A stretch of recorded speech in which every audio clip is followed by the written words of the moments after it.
Welcome back. So I'm going to take this square into the next step. So I've painted it, clear coated it, and I use Pledge floor wax or Future. And so at this particular time, I'm going to decal or decal.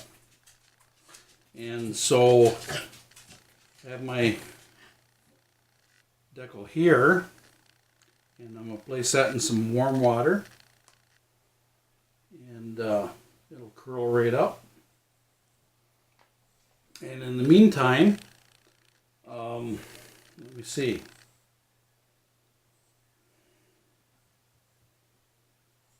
All right, and again, this is the first time I've ever used the microsol, and so we're going to see how that works.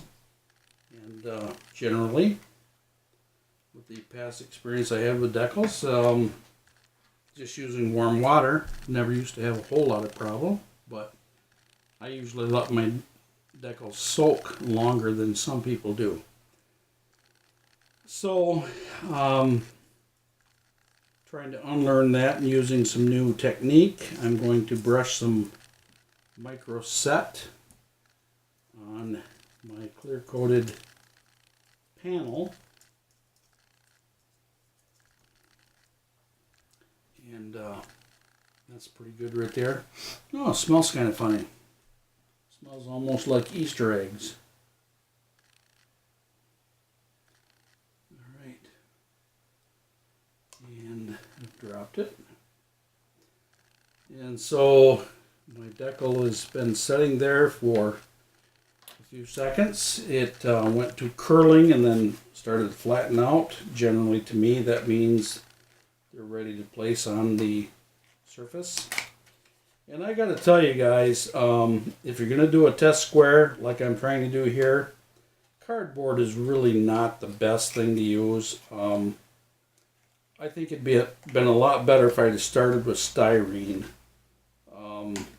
The acrylic paints that I used and everything else, it still looks like cardboard, and it's kind of a really shitty finished surface, and so I don't know if everything I want to do on this is going to work, but we're hoping. So now my decal is very loose, and I'm going to use a toothpick or a cocktail stick to place it. And I've wetted it down with microset, and I'm going to use a toothpick to place it in the position I want it, and smooth out any areas that are not laid down, and everything seems to be laying down very well. And I'm going to take a little bit more microset, and this is just simply a tester's throwaway brush, and I'm going to set it right here over this entire decal.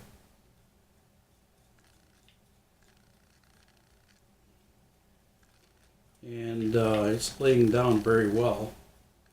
But being the fact I've never used microset and microsol, I want to use them both just to see, for my own information, how the decals stand out. So there you have it.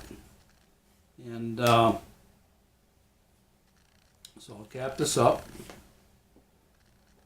It's got kind of a strange smell. It smells a little bit like eggs, a little bit like vinegar, so it reminded me of Easter eggs. And so it's a little bit something I'm not used to. Now, some people use cotton buds, some use paper towel, some use sponge. I'm gonna first of all use a little cotton bud and just try to dry up the extra setting solution around the entire decal.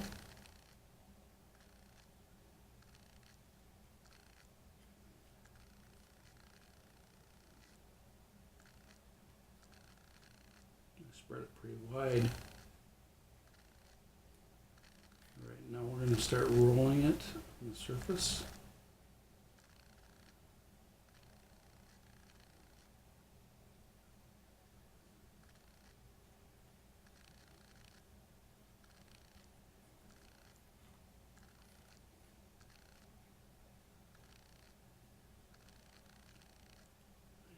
Rolling it down on the edge.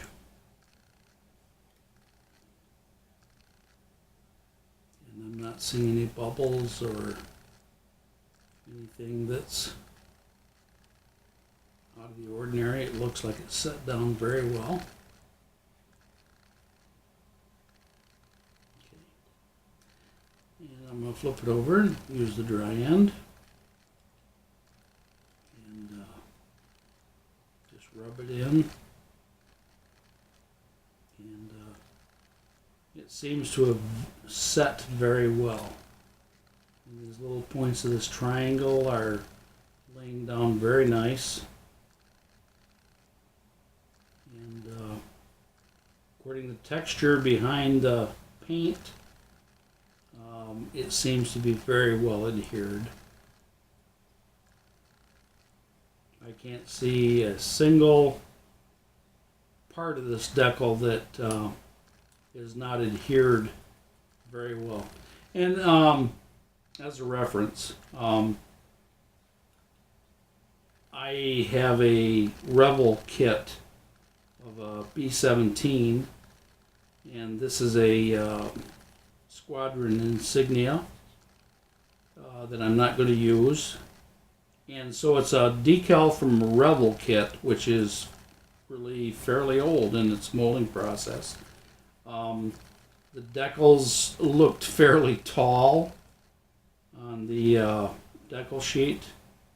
I cut this one very close to the decal so there's no excess of film around it.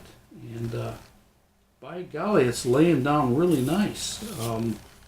I hope you can see that. And other than just a minor mar in the decal itself, as far as a little white mark right here, that's not fuzz. It's something that's a flaw in the decal.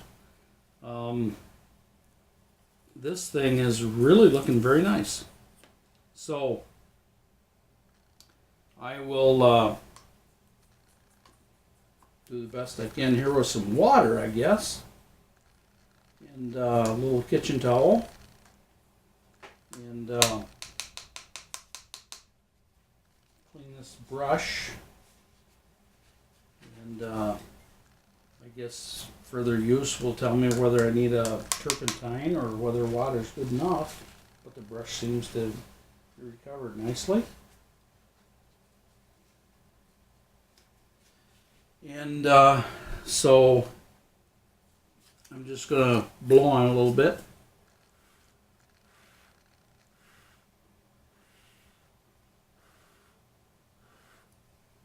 And touch it. It feels very dry. So I'm going to try a little bit of the microsol, which is supposed to just draw it down a little bit heavier. And we'll see what this has to do. And perhaps I have not waited long enough, or perhaps it'll do nothing. I don't know. It's my first time using this solution. And because my first love is airplanes, when I get into finishing my P-51, for example, I'm sure that from everything I've read and seen on YouTube, This is going to be very helpful for just drawing it right into panel lines and any rivet detail, and it's supposed to suck it right into where it looks just like paint. And so on my little test patch here, I don't expect to see a huge difference, but I want to try the product and see what effect it has in the long term here.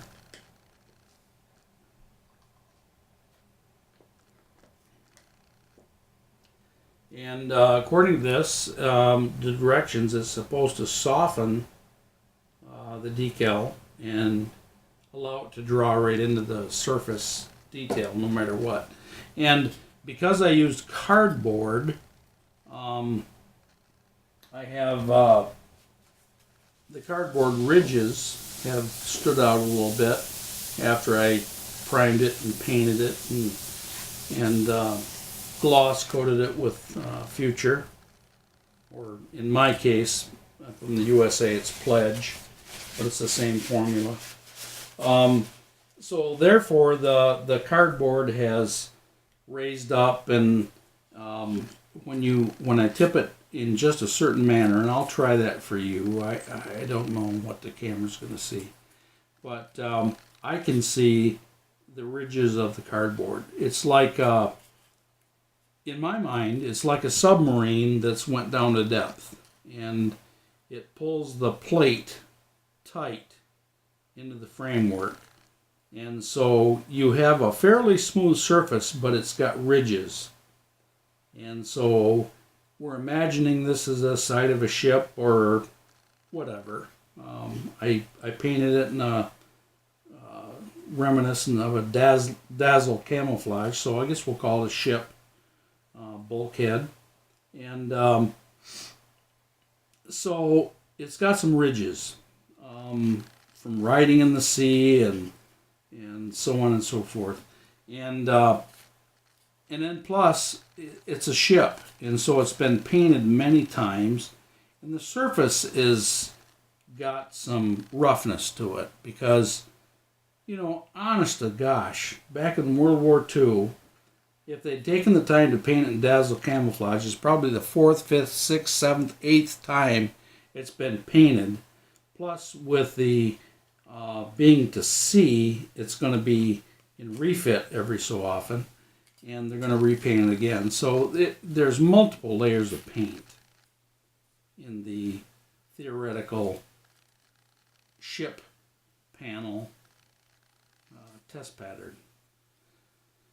So far, I really like what I'm seeing. This decal is indeed looking like paint. That's amazing. It is very tight. I honestly, even in reflection, can hardly see an edge.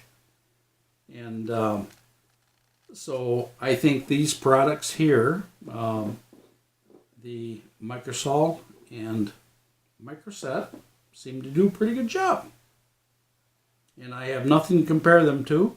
I'm not brand specific. Not brand preference to this time, because this is the first products I've ever tried. And they seem to work very, very well. So the next process will be, I will again put another coat of Pledge on this to seal the decal and protect it. And this will give me, I think right now I have about 3 light coats of Pledge on this. And so I will put probably 3 more light coats of Pledge on it to protect the decal. And then the next thing I'm going to do is try some washing, some pin filters, some chipping.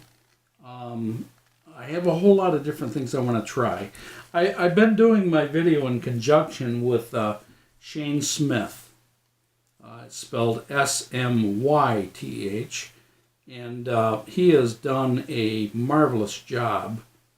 After I asked him about this idea, he's beyond me in a few techniques, and I want to more or less do the same things he's done. Maybe try something else.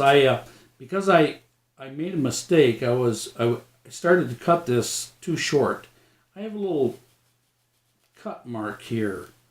This will take wash and it'll look like something, but it's a goof up.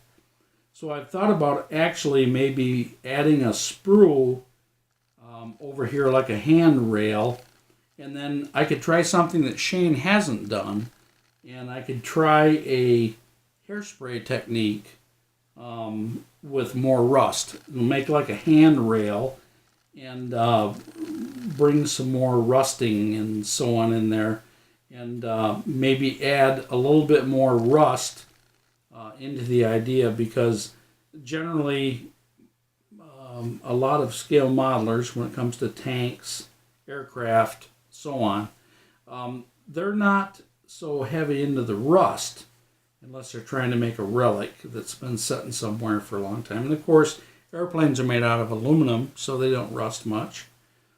Tanks, I saw a beautiful video on a guy that made a range target out of an old Sherman, and it looked like it sat there for 50 years and was rusted beyond belief. But for battle ready or battle participants, I don't think rust would have been that heavy.